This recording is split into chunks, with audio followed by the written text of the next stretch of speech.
Jagrata, Jat Masters. A major step in spirituality is when you take a look and notice, are you asking for more? Or are you grateful for what you have? You just watch your mind. You watch its talk. You watch your emotions. You watch your interactions. And you notice, are you on a regular basis more noticing, talking about the gratitude, the gratefulness for what you've been given? Or is there a constant chatter in there about what you don't have, what you didn't like, what you don't like, what you want to happen? And if you're like almost every other human being, you're going to find out that what's going on in there is the latter. It is a constant state of judging, liking, disliking, wanting, needing, desiring, fearing.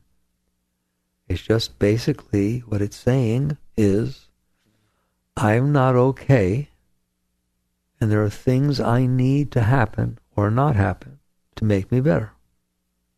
That is the state of a human being. What it is that it's saying you want or don't want, that's not the point. That's just a place to get caught. The question is what's going on a state of, I am not okay in here, and I need things to be a certain way or not be a certain way in order to be better. That's a whole universe. Needs, wants, preferences, desires, hopes, dreams. That's one side of what can be going on. The other side is that at all times, when you look around you, you see how amazing it is that it even exists. If you go to Mars, there's no life. You brought it with you. Even at the microbe level, we haven't found an amoeba. We haven't found anything on other planets. Here, I wonder where you see life. How about everywhere? The grass, the trees, people, animals, worms, amoebas. There's just life everywhere. And you look at it and you realize it doesn't have to be that way. It can be like Mars everywhere. But it's not. And you get to live in a place that there's colors and shapes and sounds and birds, and there's so many things. I'd be here forever talking about them. And that's how you look at it. You don't have to make yourself look at it that way. It's how it is. And I always talk about your body. Come closer to home. Your body's, it's incomprehensible what it is. You did not give yourself that body. You did not make that body. You can ruin it. You're welcome to. But it is an amazing system. Every single bit of it's an amazing robot, an amazing system. You in there, you don't live on this plane. You're pure consciousness. If you're going to enjoy and interact with the physical plane, you have to have a vehicle for doing so. It's just like a robot, like we sent up to Mars, but yours is a little more sophisticated. The one on Mars, if it gets broken, it doesn't know how to fix itself. Yours is phenomenal. It's unbelievable. Who made this? There's an entire system inside that heals, that digests, that reproduces, that allows muscular movements and skeletal structures, and you're not doing any of that. It all happens by itself. How do you not feel gratitude? How do you not overwhelmingly, anytime you look at your body, anytime, look, your body gets older. Some people's bodies have been around 40, 50, 60, 70, 80, 90 years. That's a very long time. Your cars don't last that long, not even close, nor do the robots. And it's just a gift that was given to you, just like the whole planet, just like everything around you. Everything.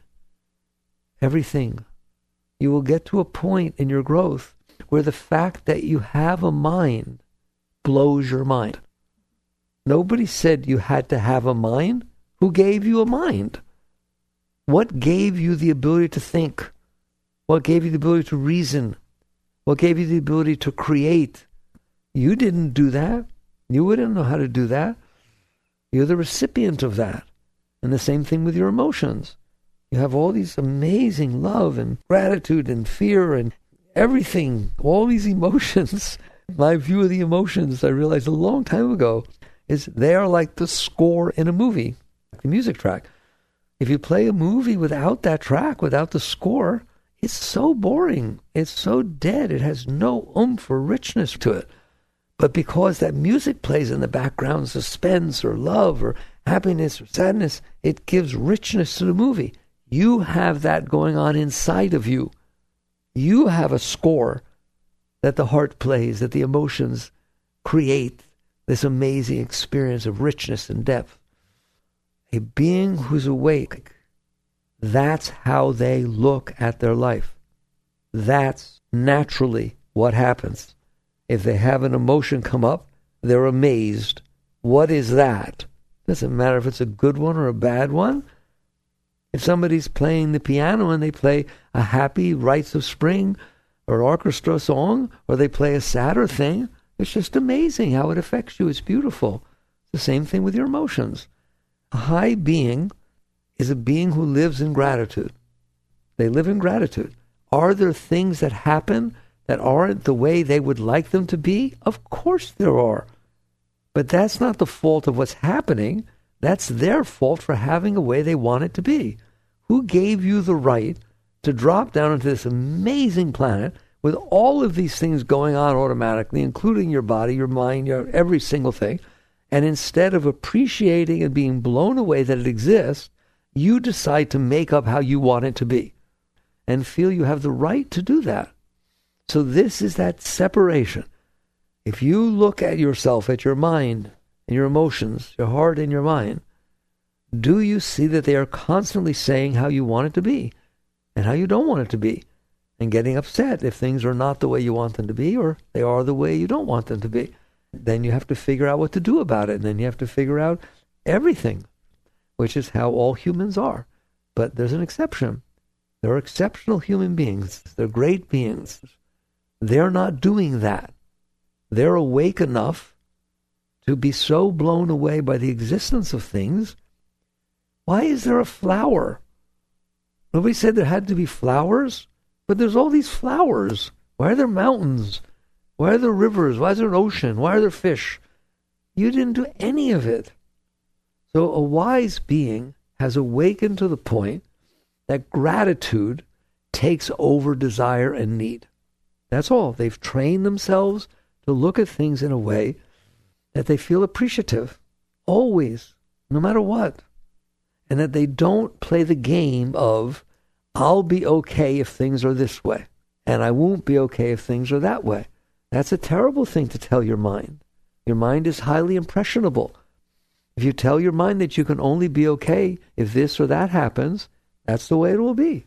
You tell your mind you'll be terrible and totally broken for the rest of your life if such and such happens, and that's the way it will be. Because your mind is programmable.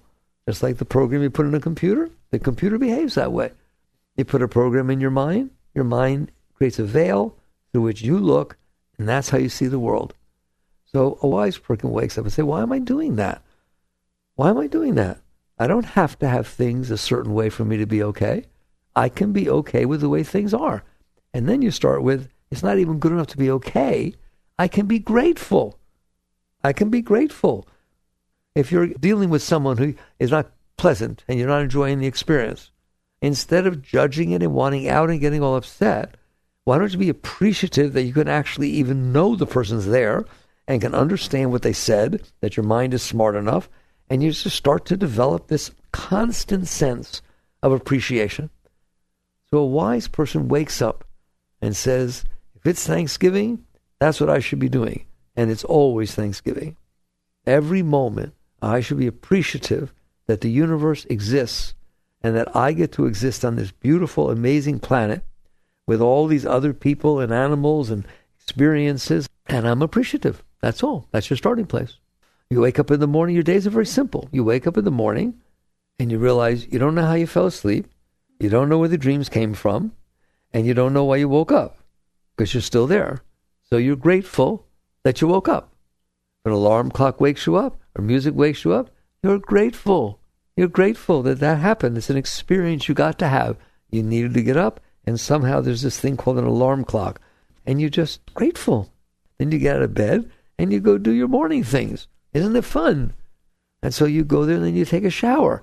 Do you know what it used to take for someone to bathe?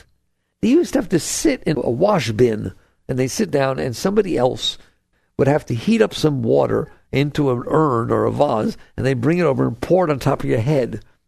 That's how you wash yourself, all right? Or you got into a freezing river. You go there and you hit a little lever, and this very nice hot water comes out of something over your head. It makes it rain inside this little box. Are you grateful? Do you appreciate that? How did the water get hot? How did it get delivered? Where did the little box come from that you go in there? How can it have you just push a little lever? Brings people back from the old days. It would blow them away. You push this lever and beautiful warm water comes out over your head. Are you thankful? Are you appreciative? Or are you so lost in the mental world of what I want and what I don't want that that's what you're thinking about all the time? I started asking you, which are you? Do you have a mind that's always telling you the things that I'm telling you? That's what it says all the time. Oh, look, the water still works. There are times the water doesn't work. The power's out, this or that. You complain about that. It's terrible. I take a cold shower. I don't have any water. How about every day that it's there? Do you get all excited?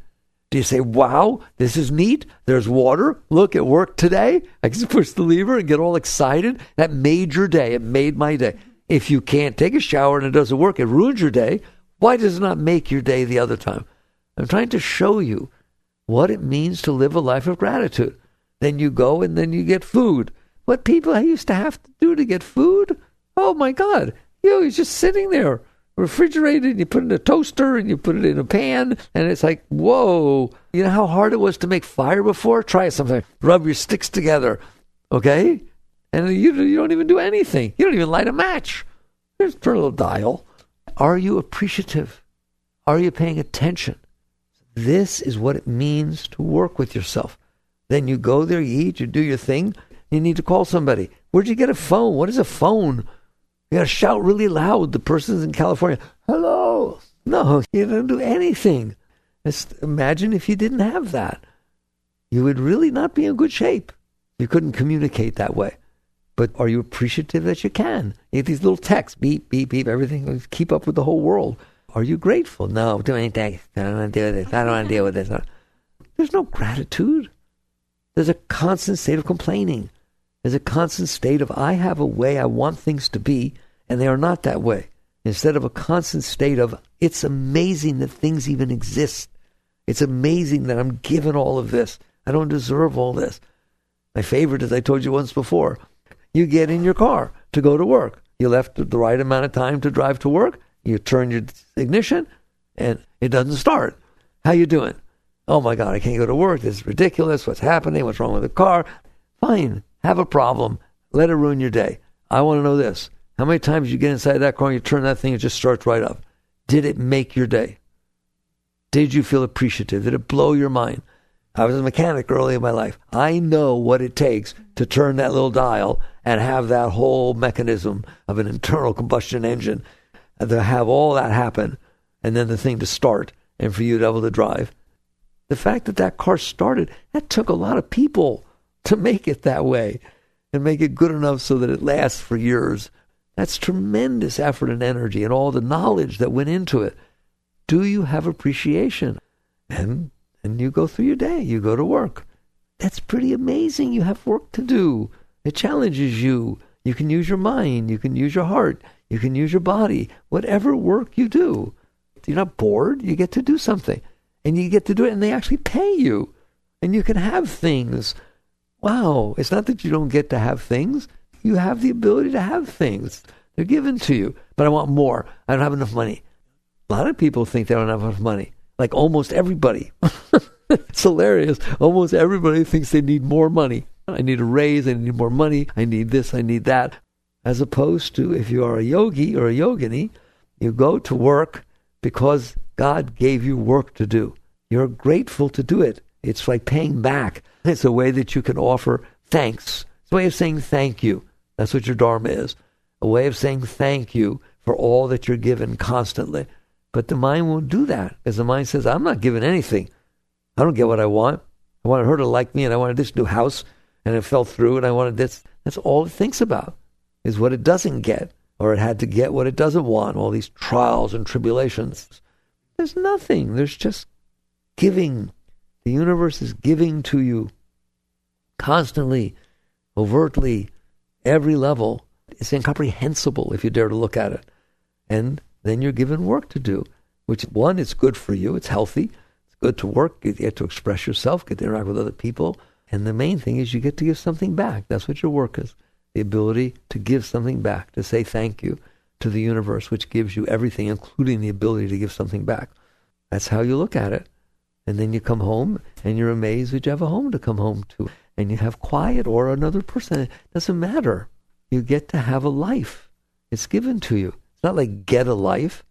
It's appreciate the fact that you were given life. And then all these things happen to you. And then eventually you go to bed and you just say, thank you. What an exciting day. And you feel gratitude and you fall asleep and you wake up in the morning. And guess what? You don't do it again. You get to have a totally different day. I don't care whether you go to the same job. It's different. I don't care whether you eat the same thing. It's different. It's just amazing. You get all this variety for all the years that you're alive. You get all these gifts. How many gifts are you given? And so, again, I'm going to come back to where I started. There are two lives to live. One in which if you are in there, because your consciousness, you're in there, you notice that your mind and your heart are very busy having a bad case of the wants. That they want things to be a certain way. And they like certain things and don't like certain things. And they honestly believe that the purpose of their life is to get things the way they want. In other words, instead of saying thank you, give the present back to your parents and say, go change it. I want it to be this color. I told you I want it to be that color. Go on. Don't come back here till you did it. That's what you're going to say to life that's giving you all this. I don't care how much you give me. I have the way I want it to be, and I'm going to fight with you and everybody else to get it my way and complain vehemently when I don't get it my way. Or do you finally get to the point that you realize you're sitting on a little planet spinning in the middle of nowheres, yet it's all given to you, and feel appreciation every single second for what's given to you? Doesn't mean you don't enjoy it. You enjoy it because God gave it to you. You enjoy it because that's what your Dharma is. That's what's meant for you. You appreciate it. There is no complaining. There's no desiring. There's no fearing. There's just appreciation that it even exists, and I get to interact with it. And then you do your best to give yourself to it as an act of service. You live that. And you know what service is also? How I say thank you. It's very easy to say something. It's in your actions that you really are showing something. So when you're willing to get up and you're willing to serve, another thing, a way of saying thank you to God, at a minimum, is to appreciate what's given to you. It's given to you constantly. And so you say thank you. You're always saying thank you. A spiritual being is always saying thank you and is always appreciative. Everyone has the ability to live this. It's just a question of the state of your mind. Your mind is yours. You trained your mind to be the way it is. So your entire spiritual path is to let every day be a day of thanksgiving. You do it by every second realizing that whatever you're seeing, hearing, tasting, touching, smelling, feeling, whatever it is, you didn't make it. You didn't make the senses that let you experience it. You didn't make the mind. You didn't make the heart. You didn't make anything. It's all being given to you. And your consciousness is clear enough to where every moment you are aware that that's your situation. There's no getting lost in what I want and what I don't want and what I like and what I don't like, or feelings of the heart. There's just this constant state of, wow, wow, am I grateful? Wow, thank you. Wow, is this neat? Wow, is this far out? And that's how you worship God. You worship God through gratitude, through appreciation. Work on these things. Jai Guru.